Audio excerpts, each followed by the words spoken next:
There's a lot of reasons why I didn't join NiP in the start, but in the end I have some goals in CS now that I want to achieve, so I think it should have happened way sooner. I said yes before as well, 1 year ago or 2 years ago, but they couldn't come to an agreement. We have a really good group of players. He fits really good into the team. He regretted his decision before also, not joining NiP, so I think he was really glad when he got the offer. In Twist, you know what you get. You know the stability you get. You also get a player that has been on big stages. You also get a player which is dynamic in terms of that he can op very well, but he's also good with rifles. There's not really many unknowns. You've been in the scene for a while. You have a lot of, you can go off. Players know his personality. They've been around each other. So the decision, based on the feedback and discussions I've had with the coaching staff on our end, is mainly driven by those parameters. Where do you go from here? Certainly not towards Twist. Go. Golden's advance. He continues his players possibly above him. Oh, he's going to catch not only that, but the farm expecting another season. Oh! Twist! An ice shout! The results of our Counter-Strike team lately, in my eyes, have been good. We're seeing a lot of good progression. Going into DreamHack Malmö, the team only got 3 days of boot camp with Twist. It was a sort of a very cramped transfer, which made preparation a little bit challenging. Watching the team in Pro League, I have to be honest, when I watched the Heroic game, I was a bit concerned. But then when they went into the 2 last games against Sprout and then against Vitality, it was a totally different team that we saw play. We need to abandon the thoughts that if you add a player, you shouldn't be expecting instant wins of tournaments. We are now on our end, over the years, have added very young players, some more experienced one in terms of Lekro, which has been around for a while, Twist have been around for a while, obviously we have Forest. So now it is about the long-term progression with having that combination of 2 very young, 2 semi-experienced, and obviously Forest as very experienced, and giving them the time of it. This team with time, experience, having the younger players performing, adjusting the roles, and also with our expansion of the coaching staff that we have now to focus more on the tactical side, I think that we are on a very good route with this team compared to what we were if you look 2-3 years ago. I'm losing less sleep these days.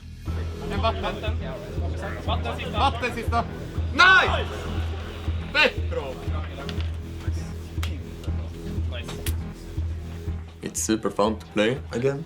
There's so much joy and improvement. People want to make improvement, but we need to balance and fix things. But that's CS in a nutshell. You have to improve consistently, and you just have to improve all the time, and find new small tricks. His role in the team is very clear. He's an opper and he can play pretty loose. Sometimes we have to chain him down into a system, but mostly he's free to do what he wants, and it's really good to have because it's also an X factor into our play style, and it's not it doesn't make it obvious what we're doing. So it's really nice to have him. Play around it from the box. Brolin willing to take this fight in the open. He doesn't necessarily have the support of his teammates, and a combination of Twist and Lekro enables him to find the first. Quickly traded, JW applying the pressure into the inner side.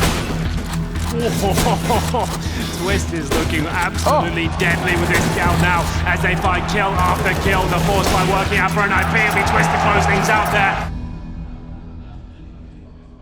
My biggest goal is to win the major, I guess. I think that's every CS player's dream. Win tournaments as much as possible, but it's gonna be a hard task for sure, but I think we're capable of doing it.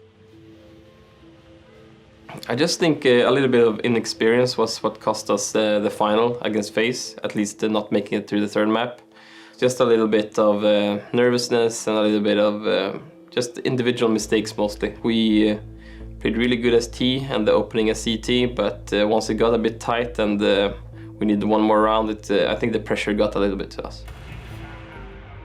If we're open about the problems and just pressure and stuff like that, I think we can fix it really easily.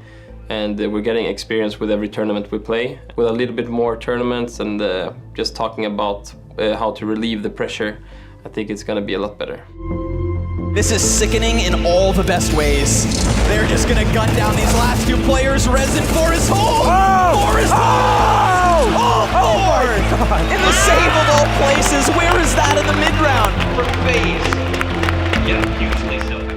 I think what we have built now is a team which has a lot of potential for the future. Some of them are super young and that will only keep developing.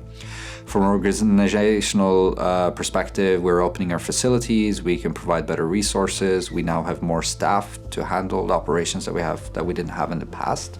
They have all the resources to succeed, and with the potential of this team and being together for such a short period of time, and also seeing their recent performance over the last couple of weeks, it leaves me very optimistic for what they're going to achieve the rest of the year. What I am most interested in seeing and what I want to see from this team is the progression being continued, getting these players to function properly, stability, the coaching staff working well together. Pita's gotten a lot of hate on HLTV and some casters and stuff like that. It's really uncalled for. He does a lot for the team, both inside the game and outside the game. So I don't think it's really good for them to talk like that when they don't know how the inside of our team works. He brings us as a group together, like he fixes plays, he watches demos, like he's important, I don't know, but the community always have harsh opinions about everyone. Like if it's something I learned from reading comments, which I don't really do anymore sadly, because I used to love reading like comments. But if it's something I learned, it's that everyone sucks, like everyone is bad, and like it's, I don't know, it's sad, depressing to even like read. So, but they have no insight of how we work as a team, so their opinion doesn't really matter. Saw that at the top of his head now, the bomb is being defused all the while. A little bit of a nice shot, and Lecro, that is outrageous. Taking down Flamey, and no defuse happening in this round. Guardian push wants the AWD to back on now. It's not going to be possible, a quad kill instead. I think we have really good chances in EPL groups to make it to Odense. I'm actually really confident. The team in our group of EPL to look out for is maybe G2. Because it's hard to expect what they do in certain rounds because they're playing either really passive or really fast. Just being ready for it now is going to make it easier, but if you're not ready for it, it's going to catch you off guard. We have a really good chance at qualifying to EPL. We're starting to get things to work. We've done good recently, but we want that trophy, and that's what we're going for. If they don't win anything this year, that is fine for me, I would say. I'm looking more forward to what happens next year. This year has been a very volatile year. It has been a year where a lot of things have happened. So for us, focusing on getting the key pieces to the team in place in regards to players, the coaching staff, the organization to function properly, and then going in with full speed for next year, that leaves me very excited and very optimistic.